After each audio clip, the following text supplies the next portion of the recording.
Hello, everybody, and welcome into That Real Texas Team podcast. But today, we're doing a solo show. It's going to be just me. We're going to be talking all about the Tampa Bay Buccaneers and Baker Mayfield versus our Texans.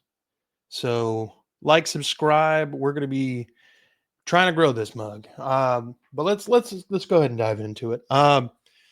So the Bucs are the next opponent. We're playing them Monday night, 6:00. One of two Monday night games. The Bucs are an interesting team.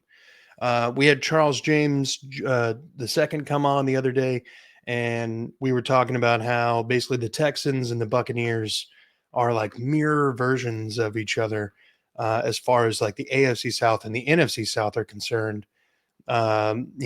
The presumed top end of the division going into this season. Obviously Houston had their problems with the Rams defense, a 41.2 pressure rate, which was seventh highest in the NFL allowed against the Rams. The Bucs, however, against the Falcons, allowed a 40.5 pressure rate to the Falcons defense. Now, they only got home one time. They only sacked Baker Mayfield one time, 8-yard loss. That was it. Beyond that, Baker Mayfield did not play a clean game. 17 of 32 for 167 yards, 3 touchdowns, no interceptions, no fumbles. So clean in a turnover concept, but the completion percentage is just barely over 50. And, I think with the combination of Stingley and Lassiter, I think we still have a pretty likely outcome where Baker's stat line kind of looks similar. A lot of people are hype on Bucky Irving and Rashad White's taking the step back into the running back 2 role. But we'll get into all that. Baker Mayfield is in his third season now with the Buccaneers, his third different offensive coordinator because they keep getting promoted to head coach after 1 year. And he's got probably the most amount of weapons he's ever had, from Mike Evans returning for season 12, I think. They drafted Emeka Egbuka in the first round, and he had 2 touchdowns week 1, including the eventual game winner. And then you got Chris Godwin, who's hurt. You've got some other guys down the depth chart. And then, of course, Irving and White out of the backfield. Now, Irving had 1 touchdown reception. Between White and Irving, they had 21 touches for 61 total yards and 1 touchdown, and that was Bucky Irving's receiving touchdown. Just on the ground, 16 carries, 51 yards, no touchdowns. That's the combined effort of Bucky Irving and Rashad White. So I'm not terrified of the Bucs running game. I think with the way that we kind of bottled up Kyron Williams last week and Blake Corum and all those guys, I'm not worried about the Buccaneers running game. What worries me is the passing aspect. The Rams didn't do a whole hell of a lot of passing to the running back. They did it some, but with Irving and White, that's a pretty healthy tandem. And both of them are capable catchers out of the backfield, receivers, I should say. So I think that's something we got to be looking out for, if we're being honest. That means a lot of Aziz and Henry T and probably Christian Harris or EJ Speed and probably even Jalen Petrie in some situations are going to be the people who are responsible for the running backs in the flat, maybe or just like in front of the line of scrimmage, those little block and then step out and curl routes. But all of that to say, I love the matchups of Stingley and Mike Evans and Shepard versus Lassiter. Now, I think Emeka and Sterling Shepard kind of rotate a little bit at the slot position. But let's see if I can pull this up here. Uh, no. Um, Petrie, who's our nickel corner, he's our box safety, he's an extra edge rush at times, will be the person that any offense playing the Houston Texans this year is going to try to exploit. His work against Puka Nacua last week was despicable, allowing over 120 yards to Puka, while the rest of the offense was pretty well shut down. There just wasn't a lot clicking for them. And I think that's a big testament. Pardon me. Big testament to the Texans defense.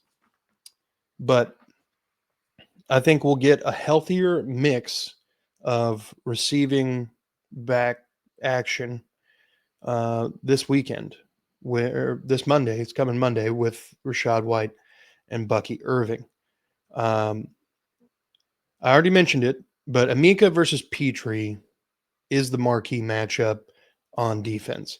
Not because of Amika having a name value, just because we just paid Petrie. And, well, let's be honest, let's call it what it is. It's not like he's playing well right now.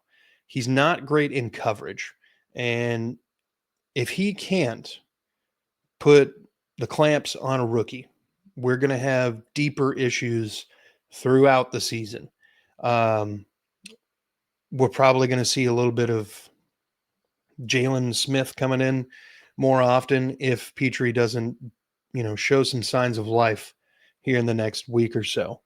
But Stingley and Mike Evans, I expect Mike Evans to get 2-3 catches, 20 yards.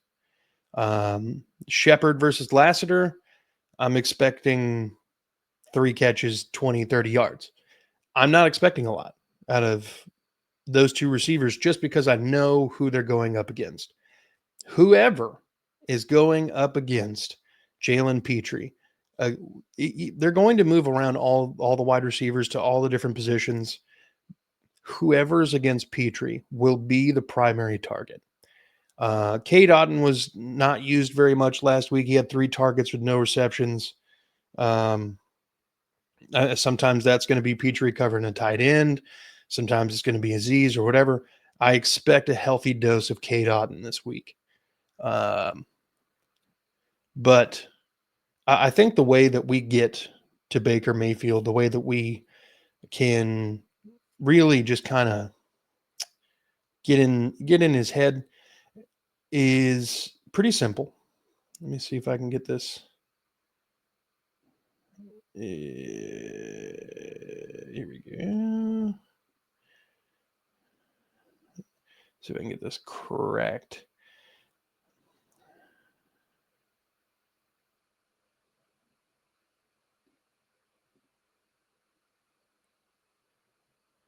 All right.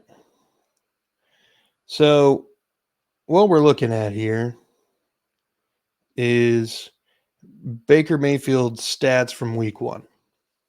37 dropbacks, 32 pass attempts, 167 yards passing, 3 passing touchdowns, 0 interceptions. He had a 3 seconds of average time to throw, which is the 5th highest in the NFL, and the 7th best pressure to sack ratio. 2 big time throws, 4 turnover worthy plays, which is 31st in the NFL right now. He had 40 scramble yards, which helps him out a lot. 4 scrambles, 5 designed runs. There's a lot that is interesting. So let's see what we can pull up here about pressure. Okay. He's pressured on 15 actual dropbacks, which is, the 40%, sacked 1 time. I think to get the absolute best of our defense, we're going to have our defense absolutely annihilate Baker Mayfield. Will Anderson and Danielle Hunter have to meet at the quarterback. Um, there's going to have to be stellar clamps in the secondary. CJ Gardner Johnson's going to have to do a little bit better. I know he's coming back from an injury, so it is what it is. But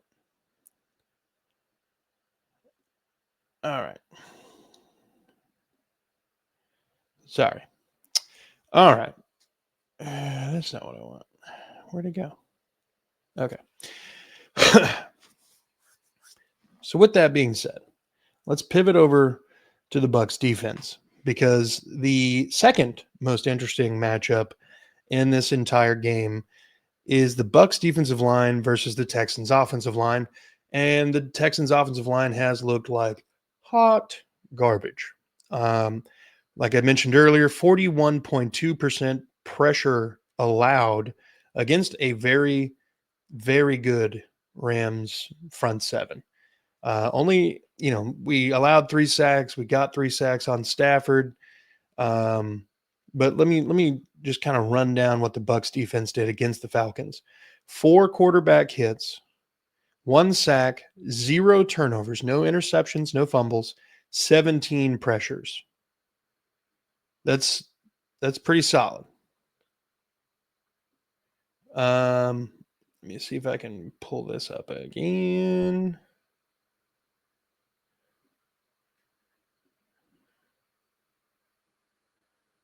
Let's see what we're cooking with. All right. Now, this is the pass rush grades for the Tampa Bay Buccaneers against the Falcons week 1. Okay. Um, we saw Jamel Dean with the highest pass rush rate, but win rate, I should say. Hassan Reddick with 25% win rate is crazy. Antoine Winfield was sent with a 33%. I mean, this is pretty solid. Of a total of 42 plays, I mean, he was hurrying the quarterback 7 times. That's not too bad. And then Yaya Diaby, Vita Vea. These are really the big names. Kalijah Cansey is another one. Logan Hall is okay. But gentlemen, ladies, whoever's watching, you've got to understand the Texans offensive line is a work in progress. There is nothing simple about what's going on there. There is nothing that really is going to make it easier, with the exception of time and experience together. It's just what it is. We are going to have to let these guys gel. We're going to have to let the coaches actually get the best lineup out there. We don't know if that's Ed Ingram at right guard and Titus Howard at right tackle, but it sure would probably be a lot better than what we just dealt with. So, I mean, I'm not going to be upset. Let's see.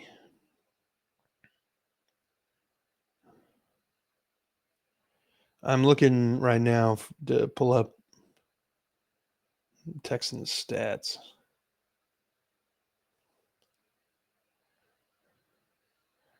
Okay.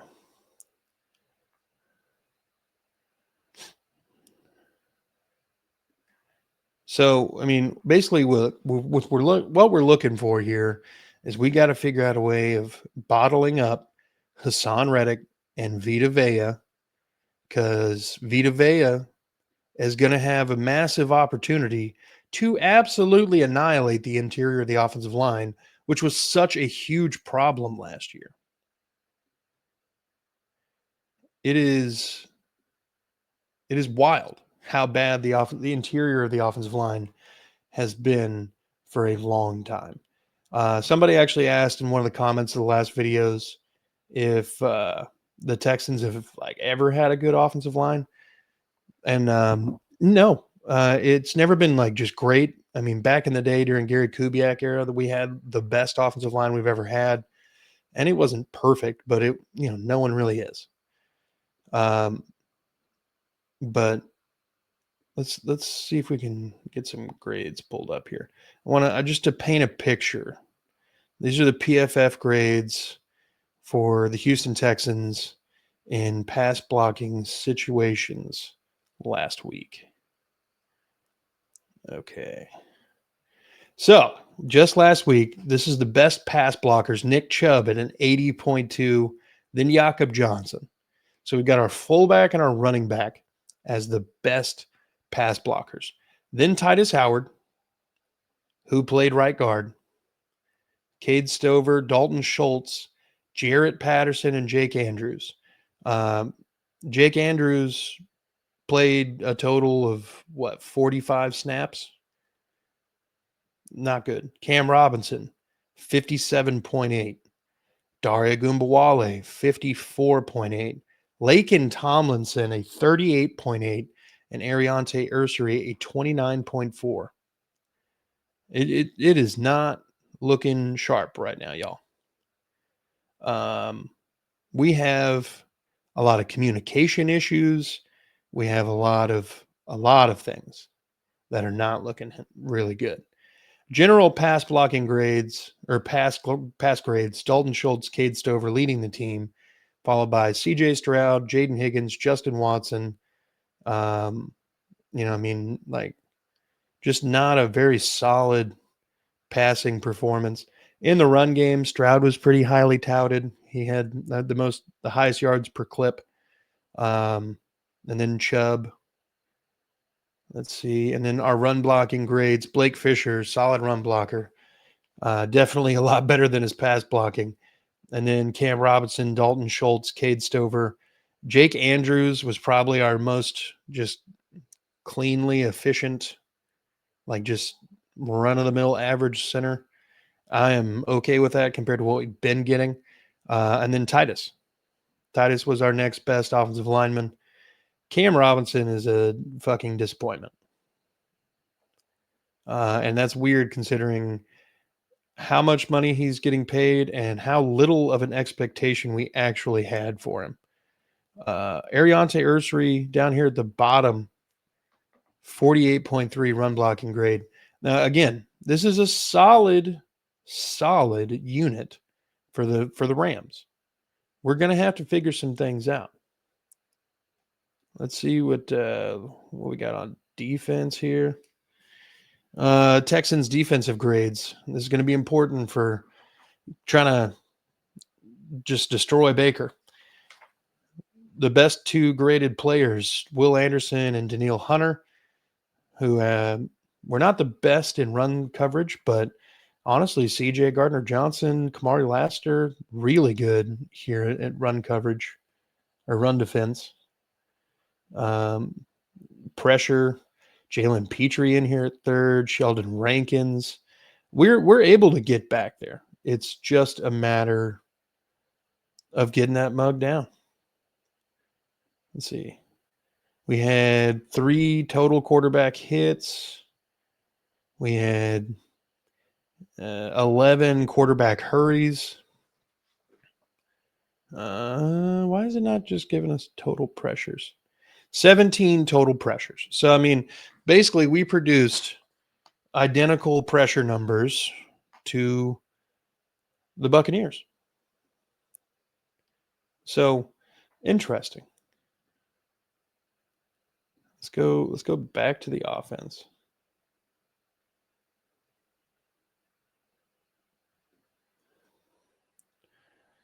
Pass blocking grade here is just abysmal. The fact that running backs are the best pass blockers we've got is kind of terrifying. In a true pass set grade here, I mean, just nothing good. Nothing to write home about. Woody Marks is atrocious at pass blocking. Holy crap. A 3.1. I've never seen a number that low. Laken Tomlinson and Ariante Ursary. You imagine Laken Tomlinson is going to be at least some sort of veteran presence, but if this is what he's given us, we're going to have to figure something else out. Now, obviously, these ratings aren't gospel, and I understand this. Don't try to make me think that it's not. But there is a lot of issues. A lot of issues. Let's take a look now at the same group of stats for the Bucs.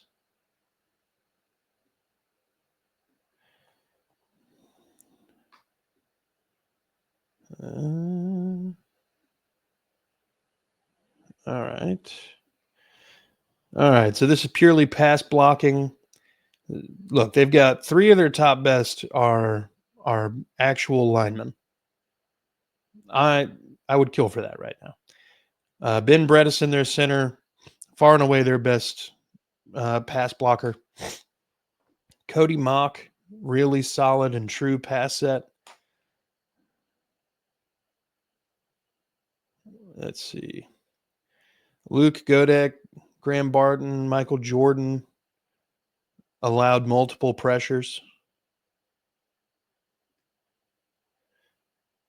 Same thing in the hurries department.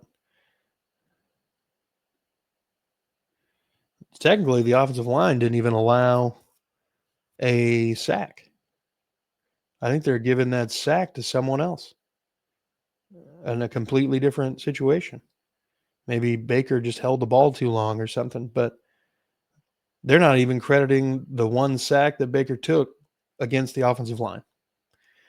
And then of their top 5, 3 of their top 5 pass blocking numbers belong to an offensive lineman, their interior offensive line. So that means that we're going to have to see Sheldon Rankins, Foley Fatukasi, Tim Settle, all these guys are going to have to step way the hell up. Because if not, they're going to try to focus a lot on Daniil Hunter and Will Anderson, but they're going to have to do more than that.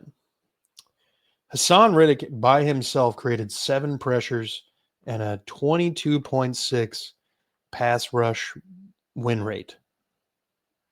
So we're going to have to figure something out when it comes down to Hassan Reddick. Vita Vea is going to have to be controlled by, at minimum, 2 offensive linemen. And you're looking at that being, assuming everything's healthy, everybody's healthy, we're assuming probably Jarrett Patterson at center, who's not a great run blocker. We're assuming Ed Ingram at right guard, and then Laken Tomlinson at left guard. Those 3 are going to have a tall task of handling Vita Vea. If they cannot handle Vita Vea, CJ will not be allowed to step up into the pocket. If he is not able to step up into the pocket, he's going to try to run around, which is where Yaya Diaby and Hassan Reddick will be waiting. In a perfect world, you got Ariante Ursary playing left tackle, and you've got Titus Howard playing right tackle. If that is not the lineup this week, and again, we're back with Titus Howard at right guard and Ariante at right tackle, then you've got Cam Robinson at left tackle. They're going to be trying to exploit the tackles all game long. If Titus Howard's a tackle, they're not going to be able to exploit it as easily. He's always given us better play as a tackle than he has a guard.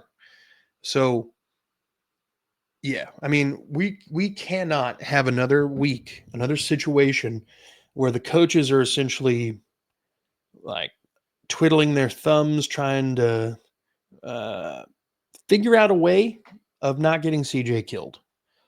And that's going to be a problem because it has not been common as of late that CJ even has a little bit of time. I will give him credit where credit is due. He does seem to have improved the ability of, running when nothing seems open. But they're going to be running a lot of cover 2, just like the Rams did. A lot of cover 4, Tampa 2 schemes. We're going to have a lot of that happening every week just to kind of confuse CJ and take away Nico Collins. One thing I will give props to for Nick Caley is that Nick Caley seems to at least be trying to get the ball out of CJ Stroud's hand a little quicker. I saw a stat. I don't know if I can pull it up right now. We're going to see. CJ Stroud versus Blitz week 1, 2025.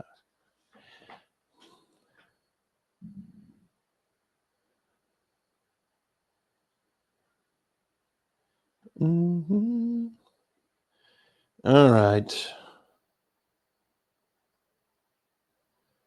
Show me the money.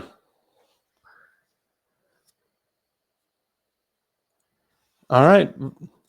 The PFF grade for CJ Stroud. Let's see if I can pull this up again. PFF grade for Stroud is an 88.7 against the blitz, which is the highest in the NFL from week 1.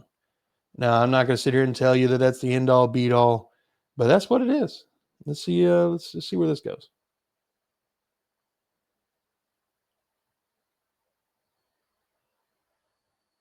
Nowhere useful. Okay. I was hoping we might have some actual statistics, but I think I saw something the other day. It was basically he was like 10 of 12 or 11 of 12 for like 80 some odd yards against the blitz. And that was the best mark he's ever had in a situation where he's been pressured over 40 times, over 40% of the time, which, by the way, I think is like his 13th game as a professional with the pressure rate that high. So we've got to mitigate the Bucs pass rush, which was not able to get home very often against the Falcons. Son Reddick had the lone sack for the Bucs. Like I said, 17 pressures though. So I mean, they're going to get after it. They're going to blitz. We saw earlier Jamel Dean and Antonio Winfield had the highest and second highest pass rush win rate. So we're looking all over the field because the blitz could be coming from anywhere. This is not a slouch of a defense. This is a very capable defense that the Texans offense will be going up against. But again, I'm going to leave you with this. Jalen Petrie has got to step the fuck up. The interior of the offensive line and the offensive line, just generally, need to be ironed out as soon as possible. Find the best 5, and outside of injury, do not roll with any other combination. Just let them roll. I hope Jake Andrews is back because I think he offers a little bit more of a well-roundedness at center than Jarrett Patterson does. He did just roll his ankle, so hopefully it's not too bad, but there's a lot to be desired out of this offensive line, and it's going to be a huge undertaking to take on Vita Vea all game long. I mean, he's a man amongst boys, literally. And